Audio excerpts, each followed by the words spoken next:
Olá, você vai ver nesta edição do Câmara Rio Notícias. Vereadores do Rio aprovam um projeto de lei que determina que todas as praças e parques públicos deverão ter áreas para socialização de cães. Prefeitura anuncia para a semana que vem a vacinação contra a Covid de adolescentes de 17 a 15 anos. E a Comissão de Cultura da Câmara do Rio afirma que resistência parlamentar e de trabalhadores pode levar o governo federal a retirar o Palácio Capanema da lista de imóveis que serão vendidos. Não saia daí, a gente volta já. A gente começa esta edição do Câmara Rio Notícias com informações da sessão extraordinária desta quarta-feira no Legislativo Carioca. 18 projetos foram aprovados em primeira e segunda discussões.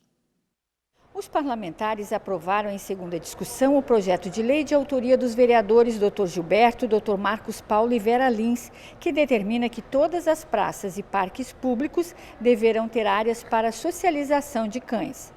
Aprovado em segunda discussão o projeto de autoria da vereadora Tânia Bastos, que dispõe sobre canais de comunicação na Guarda Municipal como medida essencial de enfrentamento, inclusive durante a emergência de saúde pública relativa à pandemia, que garantam o atendimento ágil à mulher, idoso e deficiente. Os parlamentares aprovaram em segunda discussão o projeto de lei de autoria dos vereadores Chico Alencar, Reimon e João Mendes de Jesus, que proíbe em espaços públicos do município a colocação de objetos ou obstáculos que possam impedir a livre circulação e permanência de pessoas em espaços públicos.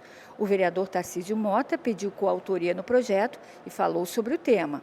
O problema da questão da população em situação de rua, como muito bem sabemos, vai ser resolvido com política social, com política de assistência social e com política de emprego, renda, trabalho. Essa é a solução. A solução não é criar uma arquitetura hostil, criar obstáculos, objetos para que impeçam essa população, muitas vezes no desespero de dormir.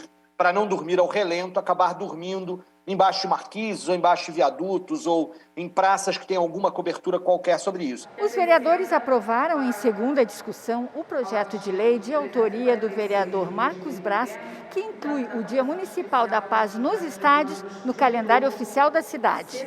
O projeto de lei tem como finalidade difundir a cultura de paz nos estádios no município do Rio de Janeiro. O mês em referência do Dia Municipal da Paz nos estádios é o dia da fundação da primeira torcida organizada do Brasil, a Charanga Rubro-Negra, que teve sua primeira aparição em 1942 na partida entre Flamengo e Fluminense nas Laranjeiras.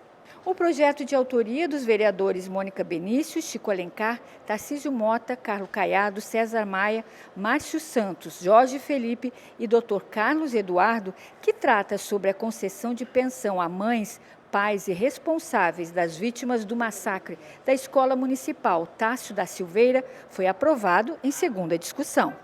Eu acho que é mais do que justo e necessário que essa casa esteja empenhada nessa luta, nessa reparação. Como disse, o projeto de lei não vai corrigir a injustiça amenizada da dor dessas famílias que tiveram seus filhos assassinados de forma brutal. Mas trazer algum conforto material, eu acho que é uma responsabilidade de todos dentro dessa casa e da sociedade carioca como um todo está empenhada para que isso aconteça. Queria mencionar aqui, para ficar nos anais da casa, os que zelam, os que sofrem, os que sofreram a maior dor possível a um ser humano, alguns não aguentam, que é a perda de seus filhos, de suas crianças, daqueles que vão nos continuar nessa vida. E que agora recebem esse pequeníssimo reparo, e é pelo menos uma homenagem da cidade do Rio a esses, para que a sua dor não seja inútil. E teve mais projeto aprovado em primeira discussão. A gente vai ao vivo até o Palácio Pedro Ernesto, onde está a repórter Simone Braga. Boa noite, Simone. Os vereadores aprovaram mais projetos na sessão de hoje? Conta pra gente. Boa noite, Ingrid. Boa noite a todos que estão nos acompanhando aqui na Rio TV Câmara. Aprovaram sim, Ingrid. Aprovaram vários projetos em primeira discussão. Entre eles, o projeto de lei de autoria do vereador Gabriel Monteiro, que determina que os coletivos rodoviários parem fora do ponto para pegar os passageiros de deficiência física e também idosos. E a partir das 22 horas para qualquer passageiro. Outro projeto também aprovado em primeira discussão é de autoria da vereadora Rosa Fernandes, com a coautoria de mais 7 vereadores, que obriga academias, associações e clubes que oferecem atividades esportivas a terem um profissional capacitado de educação física para atenderem emergências durante o período de funcionamento desses locais. E os 2 projetos aprovados em primeira discussão vão retornar aqui para o plenário para entrarem em segunda discussão. Ingrid, com você. Obrigada, Simone. E um decreto da Prefeitura do Rio, publicado no Diário Oficial desta quarta-feira, torna obrigatória a vacinação contra a Covid-19 para todos os servidores do município. O funcionário que se recusar a tomar a vacina poderá ser demitido por justa causa. Hoje, o prefeito Eduardo Paes divulgou o calendário para a imunização dos adolescentes. A ideia é vacinar os jovens de 17 a 15 anos durante a semana que vem. Pessoas com deficiência de 12 anos ou mais também serão imunizadas. De acordo com a Prefeitura, 70% da população da cidade do Rio de Janeiro já foi vacinada com a primeira dose ou a dose única. A Secretaria Municipal de Saúde informou que as pessoas que foram imunizadas com a primeira dose da AstraZeneca poderão tomar a segunda dose da Pfizer a partir de segunda-feira. E a Câmara do Rio divulgou um balanço sobre a vacinação que acontece na sede do Legislativo Carioca. A repórter Renato Cordeiro tem as informações. Desde segunda-feira, mais de 770 pessoas já foram vacinadas aqui no saguão da Câmara de Vereadores, quando o Palácio Pedro Ernesto se tornou mais um ponto de vacinação da cidade. Hoje foram vacinados homens e mulheres com 20 anos. Quinta-feira é a vez de quem tem 19 anos. E na sexta-feira, quem vai tomar a vacina são os jovens de 18 anos. Lembrando que os maiores de 30 anos e pessoas com deficiência, gestantes, puérperas e lactantes, com 18 anos ou mais, também podem procurar as unidades de vacinação de segunda a sexta, entre as 8 da manhã e as 5 da tarde, para se imunizar. Assim como todas as pessoas em que a data para aplicação da segunda dose já tenha chegado. Enquanto a vacinação contra a Covid-19 avança, a imunização contra a gripe não chegou a atingir nem metade da população da cidade do Rio. Segundo a Secretaria Municipal de Saúde, apenas 46% dos cariocas tomaram a vacina contra o vírus da influenza. Naisa veio ao posto de saúde receber a vacina contra a gripe e diz que é sempre bom se proteger. É importante, né? Se nós temos um meio de prevenção, né? Se foi disponibilizado a vacina, né? E no período que a gente está vivendo hoje, que é um período de pandemia, que muitas pessoas perderam a família. O vírus da gripe, infecção também conhecida como influenza, é altamente contagioso e pode ser fatal, além de provocar sintomas parecidos com os da Covid-19. Tomar a vacina de influenza durante a pandemia de Covid é ainda mais importante do que tomá-la todos os anos como devemos tomar. São doenças que podem se confundir e podem agravar o quadro se você tiver as duas doenças ao mesmo tempo, o que pode acontecer. A Secretaria Municipal de Saúde alerta que a prioridade é a vacina contra a Covid, mas que as duas são importantes. Até o momento, apenas 46% da população se vacinaram contra a gripe. O Ministério da Saúde promove a vacinação anual, com a chegada das baixas temperaturas. A campanha, que começou em abril, termina no dia 30 deste mês. A partir desta quinta-feira, a população entre 18 e 30 anos pode se imunizar. A Prefeitura recomenda um intervalo de 15 dias entre a vacina contra a Covid-19 e a da gripe. Muitas pessoas desconhecem a importância da vacina que combate 3 tipos de vírus. Nós temos 3 vírus influenza circulando, A, B e C. O C ele é responsável por infecções brandas e os subtipos A e B eles são os responsáveis por essas epidemias sazonais e a importância de saber que subtipo está circulando é que as vacinas são feitas visando a imunidade contra esses subtipos. A vacinação contra a gripe acontece nos postos da Prefeitura de segunda a sexta-feira, das 8 às 17 horas. A vacinação contra a gripe é muito importante porque ela nos protege todo ano. Eu tomo a vacina para ficar bem protegida. Acho que todo mundo deveria tomar. E você vai ver no próximo bloco. Comissão de Cultura da Câmara do Rio vai discutir a situação do Palácio Gustavo Capanema, incluído na lista de imóveis federais que serão colocados à venda. A Comissão de Cultura da Câmara Municipal vai discutir na próxima segunda-feira a questão do Palácio Gustavo Capanema, considerado um ícone da arquitetura brasileira. Projetado no final da década de 30 por Lúcio Costa e Oscar Niemeyer, entre outros, o prédio deve ser retirado da lista de vendas de propriedades federais anunciada pelo governo. O chamado Feirão de Imóveis, que inclui mais de 2.000 unidades, provocou muita polêmica. Não é um simples prédio, é um símbolo da arquitetura moderna. Já foi sede do Ministério da Educação e da Saúde Pública, quando o Rio ainda era capital federal. O projeto tem as assinaturas dos mais renomados arquitetos brasileiros, incluindo Oscar Niemeyer e Lúcio Costa. A fachada é revestida com azulejos de Cândido Portinari e o jardim é de Burle Marx.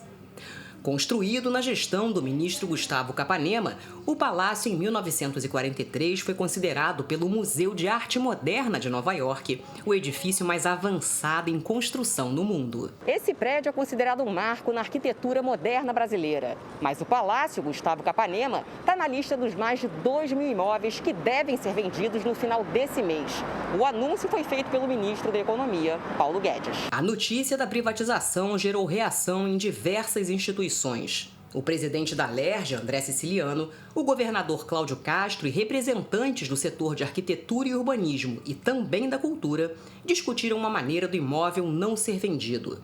O presidente do Conselho de Arquitetura e Urbanismo do Rio, Pablo Benetti, fala do prejuízo histórico e cultural e diz ainda que a venda é considerada ilegal, pois o prédio é tombado pelo patrimônio histórico e artístico nacional. Não há nenhum amparo legal para essa venda.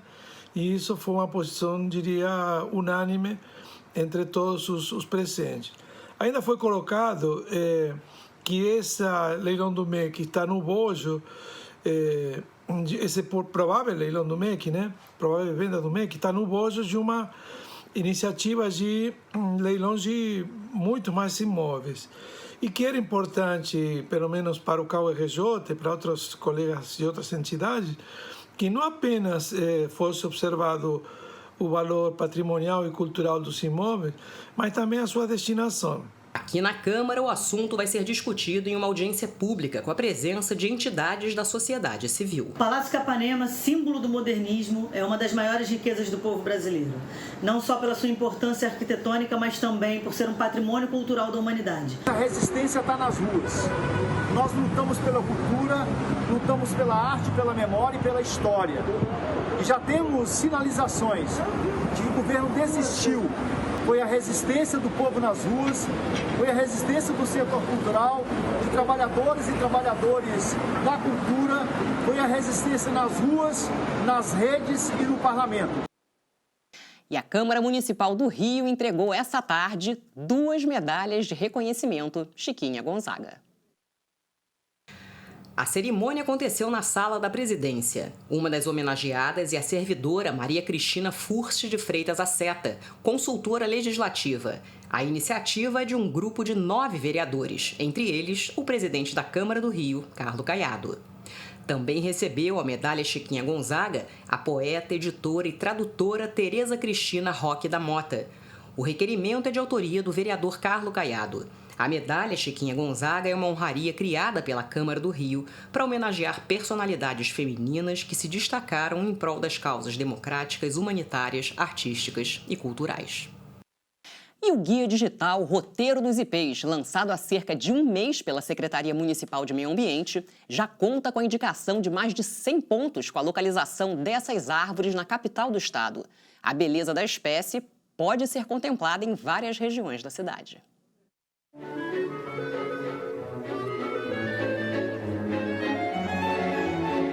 Uma manhã assim é de encher os olhos. Onde quer que eles estejam, difícil é não se encantar com essa explosão de cor. A fotógrafa tenta achar o melhor ângulo para registrar os buquês. Eu estou com o celular, né, mas vou voltar aqui com a câmera para uma hora, né, mais vazia para pegar só a beleza da árvore. Michele, com o pequeno Arthur no colo, parou para contemplar. Eu já vim lá do outro lado da rua, já olhando, falei, não, eu tenho que tirar uma foto lá. Já esse engenheiro aposentado de 86 anos conta que aproveita a caminhada matinal para apreciar os ipês. Só quem for muito insensível para não ficar encantado com a maravilha da natureza. Eu acho linda essa árvore, o ipê. O ipê é uma árvore nativa do Brasil. Além da beleza, é também conhecida por ser resistente. Eram utilizadas pelos índios para fazer seus arcos para caça e defesa.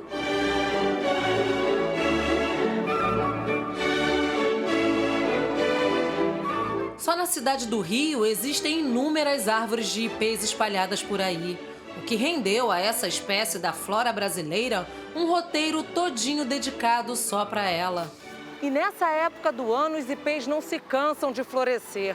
E vai ser assim até o final do inverno. Cada buquê de ipê dura cerca de 5 dias. Um espetáculo à parte na paisagem de uma cidade que já é bonita por natureza.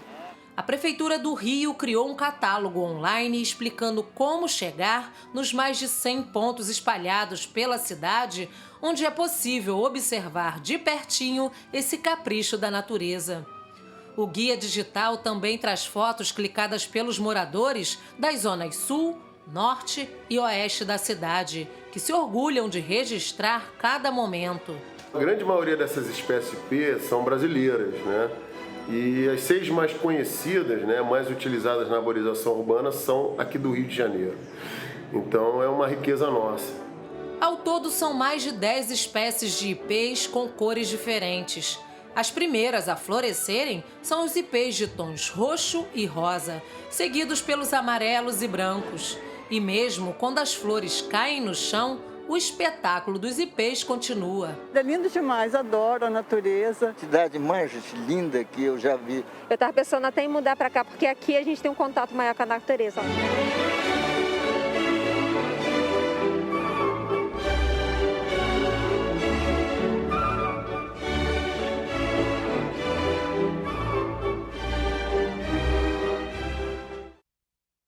E o Câmara Rio Notícias de hoje fica por aqui. Acompanhe nossa programação em câmara.rio e também nas redes sociais. A seguir, você acompanha o programa Câmara Rio Reportagem Especial. Obrigada pela companhia. Amanhã a gente se vê.